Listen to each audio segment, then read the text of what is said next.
Another vacuum leak in my 05 Highlander, just like my previous video. I took it to AutoZone, got the same codes, PO442, PO456, which are both EVAP system leaks. I've checked out the engine and I think I found the problem, another split vacuum line. This is a very similar situation to my prior video. If you haven't checked that out, I'll put a link to it down below. Again, it's an 05 Highlander with a V6 3.3 liter engine. As you can see, to get this cover off, you need a 4mm Allen wrench. 3 nuts down here at the bottom, you have to take those out. And with those 3 nuts taken out, just grab the top of the cover and it'll pull right off. Split vacuum line in the first video was right here. Split vacuum line now is right here. You can see electric tape on this vacuum line. That's the leak that I repaired in my first video. This time I found a split in the vacuum line right here in this hose that goes from the air breather assembly into the front valve cover. And I found the split on the underside of this hose the same way I found the split on the underside of this hose 7 months ago, using a small telescoping mirror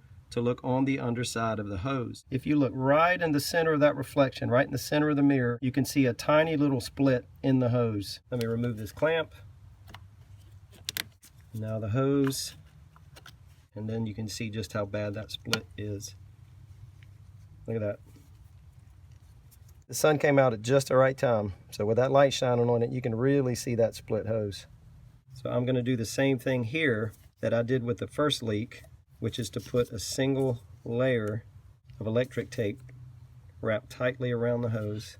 And I'm doing a single layer because if I put too much, then the hose will be too thick and I won't be able to get that clamp back on. But a single overlapping layer should work. It's worked fine on that previous repair for the last 7 months. The check engine light did not return.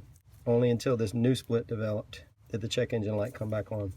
Now just slide the hose back on. And now the clamp.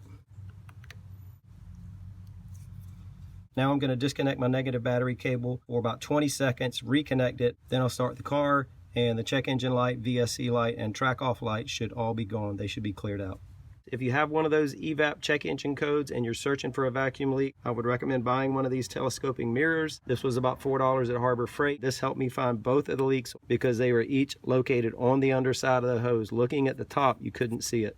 Your engine computer periodically runs a check on the EVAP system, and any leak, even a tiny leak, will trip that check engine light, and you'll get those EVAP error codes 442 and 456, and then you just start looking for the problem. Let me do the battery thing, start the car, make sure those codes are cleared. Real quick, to reinstall this plastic cover, there are 2 little clips right here that snap in at the top. Get it in place over your oil fill cap and tap it down on the top, and that locks it in up there. And then put those 3 nuts back in across the bottom and you're good. Negative battery cable loose for 20 seconds. Back on and tight. So let's start the car. Car is running and the check engine codes are gone. They have been cleared. And again, check out the link that I'll put down below to my previous video, which gives you more information on EVAP system leaks. Hope this helps you out. Thanks for watching.